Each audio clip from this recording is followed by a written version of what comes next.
Ladies and gentlemen, welcome to our panel discussion on the outlook for Europe, how the pandemic has changed the face of the continent. I'm Malte Fischer, and I will lead you through the next 50 minutes of this panel discussion. When the pandemic hit Europe 2 years ago, many economists hoped that it would be just a short-term exogenous shock that could be quickly overcome and would not leave too many traces in the European economic structure. Today, however, we know better. The pandemic is still with us, and a lot of economies are still in the stranglehold of the pandemic. A wave of ever new mutations have triggered a set of lockdowns and relaxations, and lockdowns and relaxations. And all that has sent the economy on a roller coaster ride. To contain the economic damage, governments have stepped in, and central banks did as well. The governments installed the NGEU fund, the European Recovery Fund, and the European Central Bank embarked on a multi-billion euro great buying program for securities. With lockdowns and retail restrictions, with requirements on vaccination, governments have interfered, deeply interfered with civil liberties, business autonomy, and private property. So a lot has changed due to the pandemic in Europe. But the question is, what will all this mean for growth? What will it mean for inflation? And how will the European institutions' design look like in the years to come? And how will all this play out for the balance of power between market and state? We want to discuss these very important questions with four very distinguished guests. So let me welcome Mrs. Veronika Grimm. Veronika Grimm is Professor of Economics at the University in Nuremberg, and she is member of the Economic Council of Economic Experts. She is analyzing, or should I better say, criticizing the German government with the council. And we have as well with us Beata Javorcik. Beata Javorcik is Chief Economist of the European Bank for Reconstruction and Development in London, and she's Professor of Economics at the University in Oxford. From the male side, we have with us Philippe Aghion. Philippe Aghion is Professor of Economics at INSEAD and former professor at the University in Harvard. And last but not least, I welcome Marcel Fratzscher. Marcel Fratzscher is President of the German Institute for Economic Research, DIW, in Berlin, and he is Professor of Economics at the Humboldt University in Berlin. Before we start the discussion, let me point out that Mr. Aghion unfortunately has to leave us at about 3 o'clock due to scheduling reasons. So we will try to bring him in as early as possible into the discussion. But let me be polite and start with ladies first.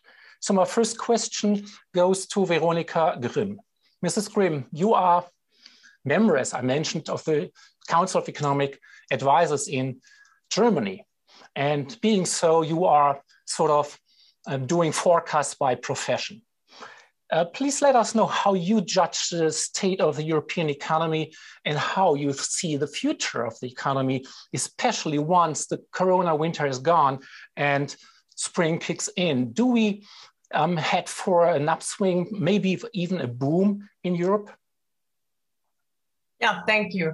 I think we have seen that the pandemic is not yet over, so Omicron slowed down the recovery again of the winter, and we are likely to see a technical recession that is negative growth in the 2 winter quarters now. But on the one hand, the service sector is being held back by constraints, but of course, there's also a shift to the digital space that compensates some of the losses. In industry, the order books are currently full, but production is not keeping up really. The restrictions in the supply chains are not normalizing as quickly as we expected. There also could be repeatedly come up new restrictions, for example, when ports in China are affected due to the pandemic. And at the same time, we have seen energy prices rising, and there are also lagging effects to be expected. For example, fertilizers may become more expensive and scarce, and gas is a major input here. And this is likely to affect food prices after the harvesting this year. So the inflationary tendencies that we see at the moment will not be over as fast as it has been expected as well. And I think this is all challenging the economy over this year. But on the other hand, demand is coming back forcefully, and I think as soon as the restrictions are over, we will see a significant growth over the summer months. So let me put another question to you. Will it be a more or less a flash in the pan, the upswing, or will it lead us back to a sustained growth path? What do you think? I think this depends a lot on the developments during these years. It's very important to keep inflation expectations low, and I think then there is a perspective for significant growth. It is also unclear what the pandemic does with us in the next winter. The vaccination rates in Europe are still low in some countries, especially in Germany. We have 70% vaccinated people. That's not enough to be relaxed with respect to an upcoming dynamics of the virus next winter. So we have to become better there as well.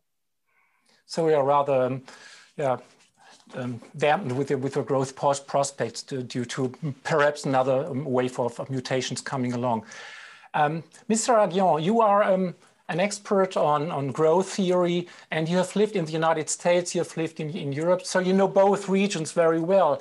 How do you judge the European economy's state compared to the United States? You can see in the US, growth is hovering along, and there's inflation already at 7%. Here in Europe, we have 5%. How do you judge the growth path for Europe? Will it just follow the United States? Do we have to prepare for inflationary spiral here? What do you think? So there is the short, medium term, and the long term. In the long run, I think what the COVID crisis has shown is the fact that, the US have a much more dynamic innovation system than Europe. And we need to foster innovation in Europe much more. Germany is doing very well on innovation, but France is lagging behind. And as a whole, Europe is increasingly lagging behind US, and China now is becoming big on innovation. So I think that, and has been shown with the vaccines. I mean, we came up with AstraZeneca, but you had Pfizer, but Pfizer needed the US to complete the vaccine, and the BARDA, and the Biomedical Advanced Research Development Authority. So the crises have shown that there are big problems with the social model in the US, but on innovation ecosystem, US is much better than Europe. And I think we need to do something about this. That's the long term. The short run is, of course, the inflation problem. Inflation is due, of course, to the fact that supply is lagging behind demand. I mean, people have accumulated savings, they want to spend, but the supply does not follow. So that may trigger inflation spiral, but that's for the short and medium term. The long term is really this problem that you want to foster growth in Europe. And there, I believe that there are three main levers, three main instruments to do that. One is competition policy. I think that competition commission, with all the good that it has done, I don't want to do bashing against the competition commission, who is doing a lot of good work, but she's very much obsessed by market share, market definition and market share, you see? And she doesn't look so much at the effect of a merger on future innovation. So we have to rethink competition policy to much better factor in innovation and not just market share and market definition. For example, on that is that Alstom Siemens, we wanted to merge with Siemens Alstom. And the argument was that Alstom and Siemens together would get the whole market share in Europe. But anybody could buy fast trains from China. It's a contestable market. So the market share criterion is not a very good criterion because for example, contestable markets are not taken into account. So we need to rethink competition policy to make it much more pro-innovation. And so when you decide about a merger and acquisition, not just look not at the market share, at the effect, but look at the effect on future entry and future innovation. The second thing is industrial policy. We should have the equivalent in Europe of the Biomedical Advanced Research Development Authority, the BARDA. You know, if we are all there today, it's mostly thanks to the BARDA. And it's a very smart way to do industrial policy. We should have the equivalent of the DARPA and the BARDA in Europe, France, Germany, UK maybe one day, you know, even though it's no longer in Europe, but they are very good in all this. We should work with them. So I think we need to have an industrial policy which is very pro in competition with a good governance. And DARPA is a very good way to reconcile industrial policy and innovation and competition. And the third thing is the budget. We should keep the Maastricht Treaty, but we should not count investments that are good for growth and the environment in the same way as investment, as just spending on retirement, on pensions, or things like that. You see, we should encourage, we should look at the composition of spending.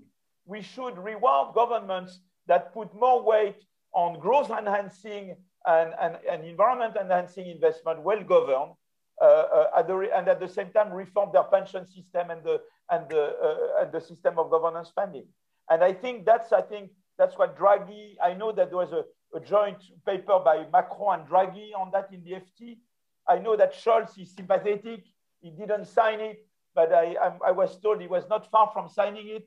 I think that's the new way. And I think if we modernize competition policy, industrial policy, and the way to implement Maastricht, you see, to take into account the composition of public spending and the growth, you know, the growth enhancing aspect of government, I think then Europe can really get, you know, much better shape for long run growth. And I think Europe needs to do something because otherwise China and the US will swamp us in the long run.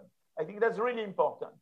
So you touched a lot of issues that we can discuss further on. But let me put a follow-up question to you. You focused on the innovation topic. We could see the pandemic increased uncertainty in Europe, and uncertainty normally dampens investment, dampens innovation efforts. Do you think that the pandemic has a long-lasting effect on innovation and investment, investment by companies, by business? Look, it all depends what the state does. You see what I mean? If the state is there, if the states or the European Commission, you see, are there to, you know, to do smart policy to accompany firms, then they will invest more. I think it all depends on the climate that we have.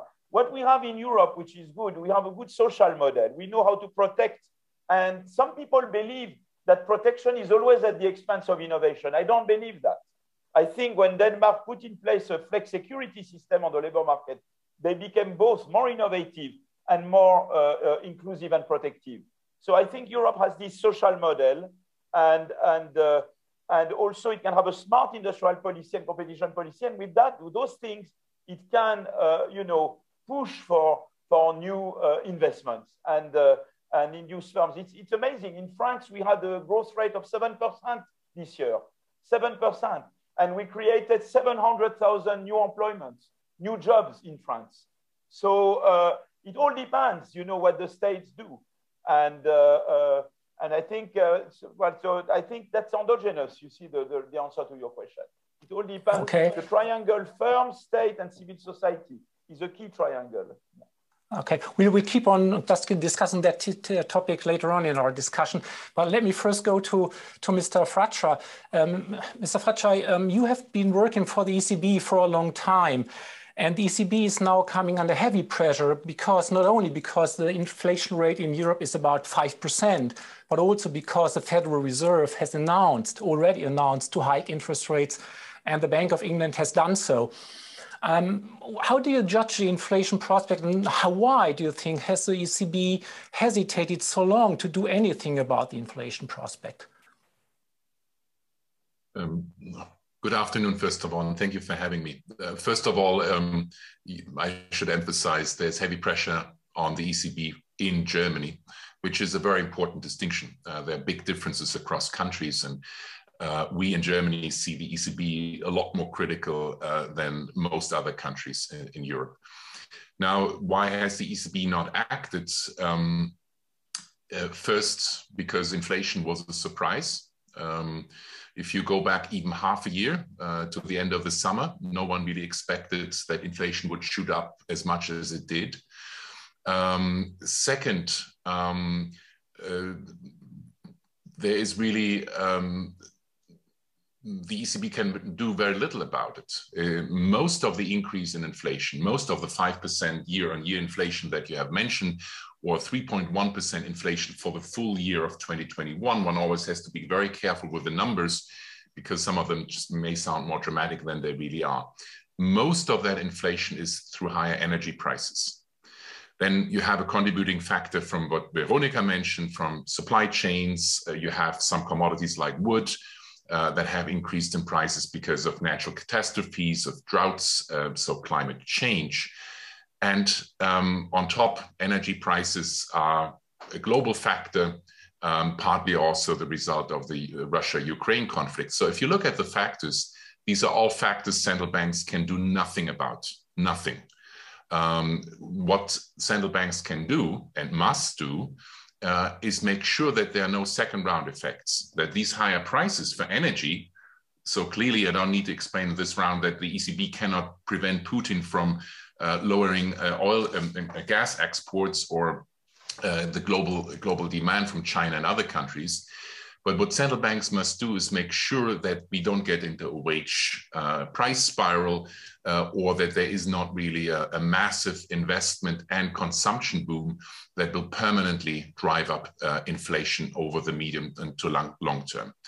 And that's my third point. Philippe mentioned the differences between the US and Europe in the area of competition policy, innovation, and so on.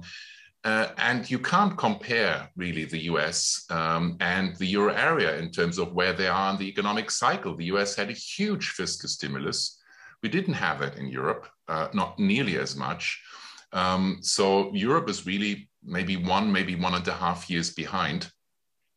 So to make a long story short, yes, it could be that inflation does not come down to 2% next year, as most projections show.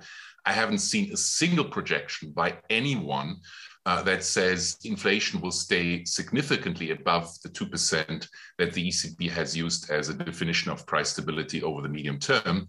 I haven't seen a single projection. So clearly inflation could be above, we don't know, but inflation could also be below the 2%. So the risks are fairly symmetric over the medium term, and a central bank needs to manage those risks and cannot just look at the upside risk to inflation. And I think the problem we have in Germany is that we don't understand, or some people don't want to understand, that inflation that's too high is as damaging to the economy, to welfare, to the credibility of central banks, as is inflation that is too low, as it has been too low for the past 8 years in the euro area. Well, you managed the energy price spike. That is an argument that Mrs. Lagarde uses as well in her conference, and she expressed her hope that energy prices will come down or at least stay where they are. But if you look to the political arena, politicians want to make energy more expensive in terms of protection of the climate. And so there are duties to be risen in the next years, and there's a sort of greenflation that economists worry about. Do you see that greenflation is a sort of development that the ECB has to react on? No and yes. First of all, I think it's very important to mention that it's not inflation that is coming from climate protection. What is driving higher prices also probably over the next few years is a reduction in subsidies for fossil fuels that are massive in most advanced and emerging markets. Germany is subsidizing fossil fuels, so oil, gas, and coal, by an order of 60 billion euros, 1.5% of GDP every year. And those subsidies need to be removed. So the price of gas, of oil, of heating, of the gasoline at the gas station does not reflect the true cost of those fossil fuels. So what's really driving up inflation over the medium term should be the reduction of those subsidies. Renewable energies are already more efficient today in terms of cost. Yes, we have huge infrastructure costs for sure. But once infrastructure is in place, you see that most renewable energies are actually not more expensive, but cheaper than oil or gas. So the second point, should central banks respond to that? Most estimates I've seen say, the reduction in subsidies and the shift towards renewables will possibly add 0.3 to 0.4 percentage points in terms of inflation to the euro area inflation. And I guess similar magnitudes in the US, maybe a little more. That's not negligible for sure, but it's also not gigantic. So yes, central banks need to stabilize the overall price level. So they need to take into account the shift in relative prices. It will not be a dramatic issue. It will not be a cause for now central banks to worry that they will not be meeting their mandates. So I'm much more worried about global financial stability. I'm much more worried about demographics. I'm much more worried about company bankruptcies, trade conflicts.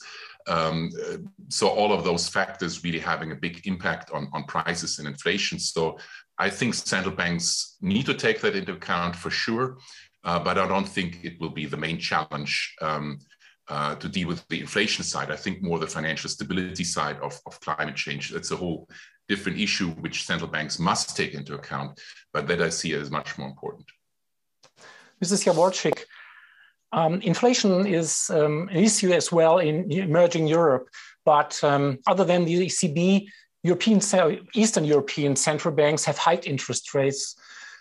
Some central banks even hiked it several times. How do you think what is your view on the growth prospect and the inflation prospect in emerging Europe? Do we have to consider this to be a very different story to what we are experiencing here in the euro area? Thank you, and good afternoon, everyone. So let me focus on the short to medium term. Emerging Europe has enjoyed a strong rebound last year, but clouds are gathering on the horizon. And the first cloud is due to the pandemic and low vaccination rates. While in Western Europe, we have broken the link between infections and mortality. Sadly, this link still persists in Eastern Europe. Though on the positive side, we haven't seen yet a big decline in mobility. People are still going places, and that's good because a 10% decline in mobility lowers GDP growth by 2 percentage points. Now, the second cloud is inflation, as you have just mentioned. What makes emerging Europe different is the fact that most people over 50 remember hyperinflation of the 1990s. And we know from academic research that if you have experienced hyperinflation in your lifetime, this memory stays with you. And what that means is that people in the region may be more likely to adjust their inflationary expectations. And that's why I view it as a positive sign that central banks there have responded with hikes, because they perhaps need a more radical approach to kill those inflationary expectations, which have been removed and detached from inflation, from the inflation target. Finally, let me mention high gas prices, high energy prices. Now, they pose a problem for everyone in terms of public support for the climate transition, for green transition. But it is especially an issue in emerging Europe. Now, if you look at Germany, utility prices account for, on average, 10% of a household budget on average in Germany. Now, in Romania, that's a quarter of the budget. So because energy prices constitute a bigger share of the expenditure, that means that emerging Europe has been hit harder by those high energy prices. Well, with respect to Eastern Europe, there's another problem that the pandemic has brought about. The pandemic has brought problems for the supply chains of companies. So many companies may consider to relocate their production sites from Asia to Europe or near Western Europe, and they may choose Eastern Europe as a production facility or production countries that are very favorable with their conditions. How do you think, or do you think that Eastern Europe is going to benefit from this development? That's an excellent point. So in the medium run, emerging Europe can benefit from reshuffling of global value chains because it produces goods that are quite similar in China. So if you look at what Germany imports from China versus what Eastern Europe produces, there's a lot of similarity there. However, there is a but, and this but is energy mix. As carbon prices increase, the energy mix in Eastern Europe can make the region less competitive as a manufacturing location, simply because the region is much more dependent on highly CO2 emitting energy sources. Okay. Philippe, Aghion, do you have to leave, or do you have still time for one question? Oh, he's gone? Yeah, no. I can stay another 15 minutes. So I would like to pose a question to you, because you have to leave in a few minutes.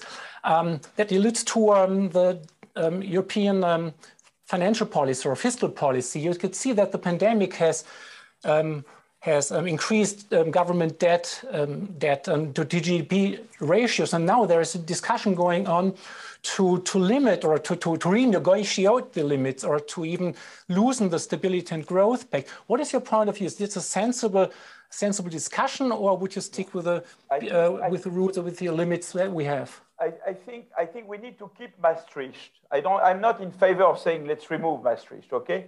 But I think we need to do it in a way which is a bit smarter than we used to do. We used to count any kind of spending the same way before. And I think what Draghi has done in Italy is very interesting. What Draghi did is to use the European package to borrow more, and to invest in things that are growth enhancing, and at the same time continue to reform the state. I think that's a smart policy. In France, for example, it's obvious we have to delay going into retirement. People retire too early in France. We have to prolong, and we have to keep reforming the government spending system. But at the same time, we could, there are those investments I was mentioning in innovation, smart industrial policy that we need to do. We need to do it at European level, I think. And we should do both at the same time. You see what I mean? Because you see, I will tell you something. We know the ability to repay your debt in the long run depends on the differential between your growth rate and your interest rate. Anything you can do to enhance growth will make it easier for you to reimburse the debt. So you have at the same time to reform the state. Certainly we need to work more. In France, we don't work enough, and that we need to do. But at the same time, it should not be at the expense of investments that will enhance growth in the longer term. And of course, it's very important to look at the composition of spending and the governance of spending. You invest in education, look at the PISA test and test scores. You invest in innovation, look at patenting, productivity growth. You see what I mean? There are indicators that you can look at to monitor very closely, the governance and performance of spending. But I think that's where we need to go, further than we used to. It should not be an excuse to be laxist. We should be very rigorous. But I think it's important to distinguish between, for example, on environment. If in order to reduce the debt, I postpone investment that are needed for greener innovation, I will increase the environmental debt, and it will force future generations to spend even more to meet, the environmental objectives. So you have to be smart in the way to implement Maastricht. You see what I mean? And that's what I think is the thinking with Macron, Draghi. I think Scholz is also open to this. And I think that can be, that's the way forward. Mrs. Grimm, do you agree to the suggestion of Philippe Aghion that to exempt certain investment expenditures from the deficit criteria and to make it more flexible? What is your point of view on that?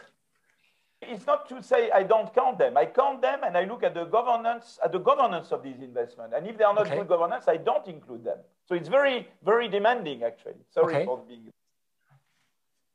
Yeah, I would very much agree with the position that the composition of spending matters, and there is a need for a reform of the fiscal framework that ensures two things at the same time: that there's more money spent in future-oriented activities, more investment, and on the other hand, I think it is very important to reform the rules in the direction that they ensure fiscal sustainability, in the sense that the high debt ratios that we observe now after the crisis are reduced in good economic times, because that's also important. I mean, on the one hand, it's very important to have growth enhancing spending.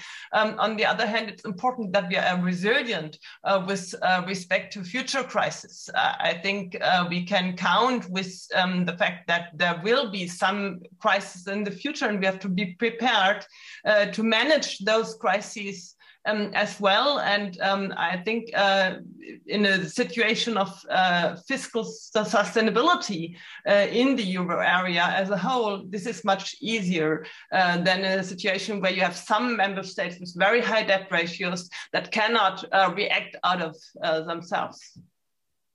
Well, if there would be, if you relax, for example, the Stability and Growth Pact, relax the limits, some people fear that the ECB is going to get under fierce fiscal dominance because the ECB won't be able to hike interest rates anymore. What is your point of view on that, Mr. Fratzscher? I think we must realize that the ECB has a very clear mandate, which is price stability. The fear that is expressed in particular in Germany, that the ECB is doing monetary policy not primarily to achieve price stability, but to help Southern European countries finance their debt, is, in my view, completely wrong, that perception. Yes, from a monetary policy perspective, you don't want to have fiscal dominance. Central bankers don't like it because it limits their room to maneuver, in the sense that,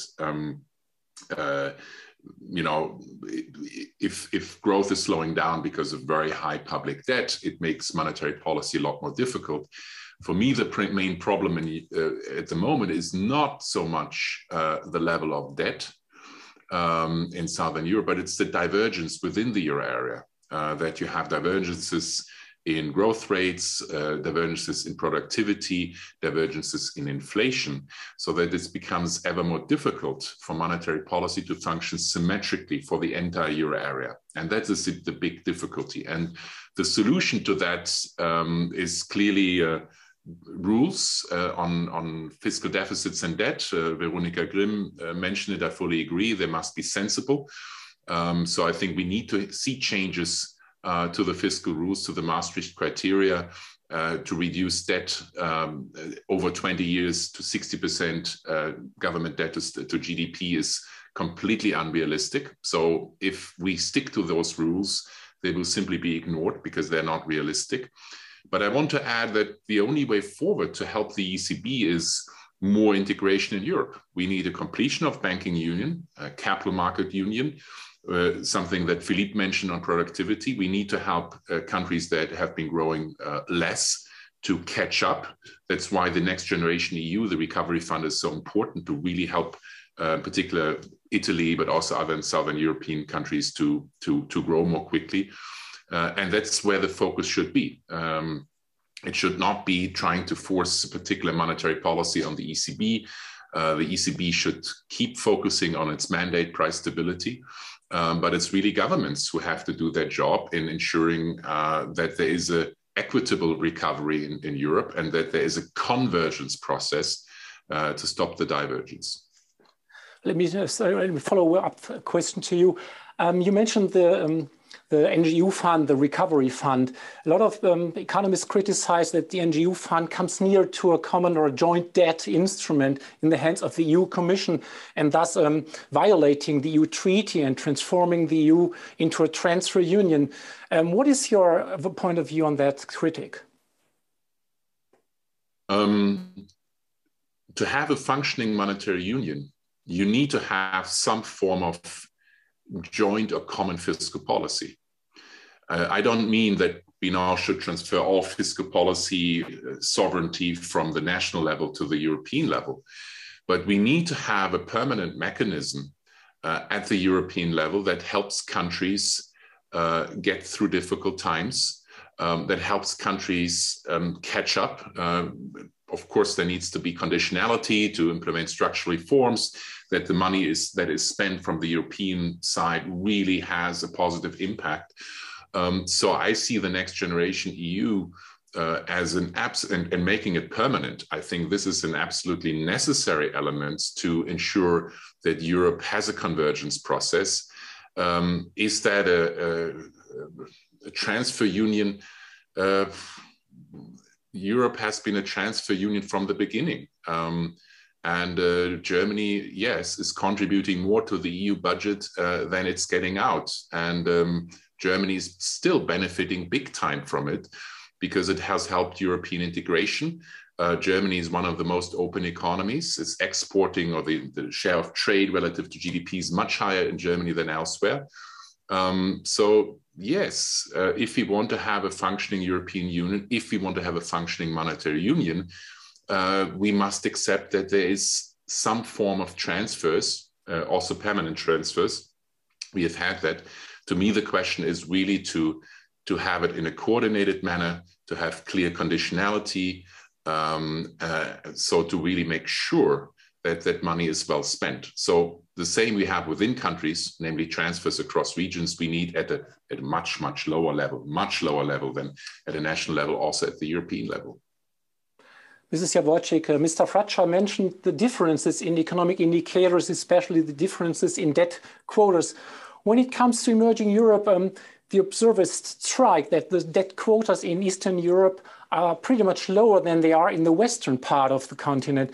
Can you give us an explanation for this benign picture? I think everybody is facing now the challenge of high debt, but what's particularly difficult in emerging Europe is spending the money well. And I think this is a theme we've already heard from Philippe and from Veronika. The reason why elected politicians find it difficult to spend the money well is because voters prefer to see money in their pockets today, and therefore redistribution today is more attractive than building foundations for future growth. And this problem is particularly acute in aging societies and in societies where there is high emigration. Older voters tend to vote more frequently than young people. They, especially if their children may be abroad, they are much more focused on government handouts rather than at creating conditions for future growth. And here, New Generation EU can help by tying the hands of politicians and forcing particular type of spending. Right? Note that in this discussion, if we think about this broadly, this is not just investment in capital goods versus current spending. Because if you think about building resilience of the healthcare system, you want to invest in digitalization of records rather than in buying ambulances, because ambulances are really current spending. Note that this is not as simple as R&D versus other spending, because this digitalization of records would not count as R&D. So the question is, how do we help governments convince their voters that this long-term spending is needed? And here, I think the Monti Commission, convened by the World Health Organization, made an interesting proposal. And the proposal is to have an international body, maybe IMF, maybe OECD, classify and monitor spending. So classify spending into spending that helps future growth, that helps resilience, versus current spending that addresses current needs. And once we have some sort of internationally agreed classification and monitoring, we can help voters make informed choices. Okay, Philippe, Aghion, we have mentioned the NGU fund, the recovery fund in Europe. The money going to the fund is set to go to digitalization and climate protection. But I question, how can the EU Commission make sure that all those funds really flow to these areas and are not misused for other purposes? What do you think? You're absolutely right. That's why governance is key. That's why I'm in favor of this DARPA, this creating this, European institutions that would govern this funding. For projects, I mean, that would be, and make sure that that there is return on investment. I think that's very important. Governance is absolutely key. I know there is HERA, H-E-R-A, which is an embryo of BARDA at the European level. There is also the European Innovation Institute, whatever it's called, which are embryos, but we are not yet there. I think that's where really the priority is. I know in Germany, my friend Dietmar Harhoff, I'm sure you know him. He was my classmate at Harvard. He had these reports on the creating the equivalent of DARPA in Germany, I think 2 or 3 years ago. And so I think Germany is ahead of France on this. But I would very much like to create this kind of thing. And I don't think it should be done at 27 European countries. We should start with France, Germany, and the coalition of the willing. I don't want to be driven by the mean. I want to be driven by the max. And I think would be much better. And then if more people want to join, you see ERC for basic research works very well. The European Research Council. That's something that works well. You need to have a bit equivalent of ERC for industrial policy and for, innovative investment in digital, in health, in energy. Those are areas where obviously we can make progress, but you need a good governance. It's key to have the good governance. That's why I think of the DARPA, because the Americans found a good way to reconcile top-down and bottom-up. The money that comes from the top, but really competition is preserved, because you want those things to be very much, public-private partnership and pro-competition is very important. And performance, of course, should be there. And, evaluation. I think those are important. Otherwise, you are wasting the money. Mrs. Grimm, the NGU fund is going to increase the power of Brussels because it's allocated at the EU Commission.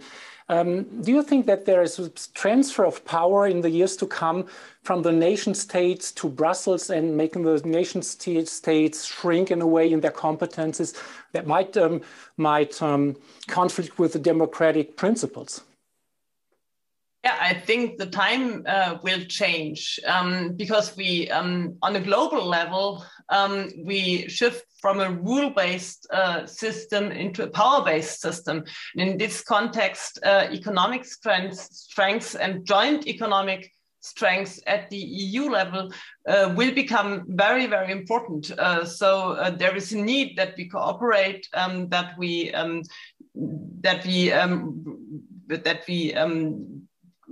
make all of our potential to be an attractive region, and to exploit locational advantages in the European Union. In some areas, for example, in the context of the transition to climate neutrality, in some areas we have excellent conditions for the generation of renewables. In other areas we have a great industrial base. Others have skilled workforce, and I think we have to cooperate and use these assets jointly. And what we have not discussed until now in this debate is that the public investment is one side of the medal, but I think a big challenge will also to mobilize private investment, and the reforms and the institutions that we have to build also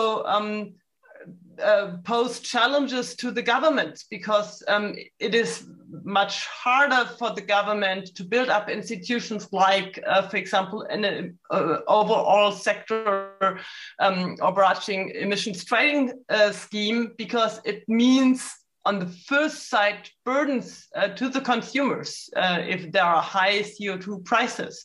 And all these institutions are important to direct private money into the right directions, into the right investments, and attract private money also to Europe from other areas around the world. And I think this will also be very important. And in this context, I think there has to be more European cooperation, but in a way that is agreed upon by all member states in the European Union. Mr. Fratzscher, Veronika Grimm mentioned the cooperation, the need for more cooperation in Europe. But on the other side, you can see that the pandemic has a sort of a ratchet effect. Once in a crisis, when the crisis kicks in, government expenditures are increased, and when the crisis is over, they are not diminished according to the vanishing crisis. Do you think that we have to get used to more government, to more state part of the economy? Will the government's share in GDP rise substantially in the long term due to the pandemic? No, I don't see the need for a permanently higher share of the government. In particular in Europe, we have a fairly high share, France, Germany. I think it's really more about the efficiency of the spending and mobilizing, and Veronika Grimm mentioned it, to understand it's only if we have the right balance between government and the market that we can tackle all the challenges we have discussed on productivity, on growth, on sustainability, on climate protection. If you look at the example of the development of the vaccine, to me, that's the best example showing, Philippe, we like to call the Pfizer vaccine BioNTech in Germany in particular, because it's a German company that developed the idea. And it's the best example of how, you know, a private company has benefited big time from government spending on basic research, right? And that's the best example. And so I think we need to find better ways to complement public sector and the private sector. 90% of all investment is private, 10% is public. So it means we need better framework. Often, I think, it's not necessarily always about spending more money. It's often also about having better regulation. And the biggest hurdle to private investment in most of Europe is that we have impediments in regulation. That it's very difficult to get permissions, that it takes forever to actually implement investment projects. And you know, one of the points that Philippe mentioned why Europe is lagging behind in productivity is not that we have less smart people. It's just simply because governments often put too high hurdles in the way. So, yeah, to make long story short, looking at the time, Malte, I think the point is we don't need necessarily a bigger government. We need a better government, and we need a good balance between the public sector and the private sector. Okay, you mentioned the clock. Really, that is a problem because we could keep on discussing those topics for hours, I think. But the time is running out. We have just a few seconds, and so I would like to thank you very much for participating in this panel discussion, for giving us your view of all the things and enlightening insight in what you think about these developments. I think the debate has shown that there has been a lot of change coming around in Europe. maybe politically, maybe socially, maybe economically. But the question how things are developed from here will perhaps depend on the decision of governments. It will depend on the decision of central banks, but it should be dependent on the will of us, the citizens. Ladies and gentlemen, thank you very much for tuning in. And I hope you have the chance to take away some food for thought from this debate.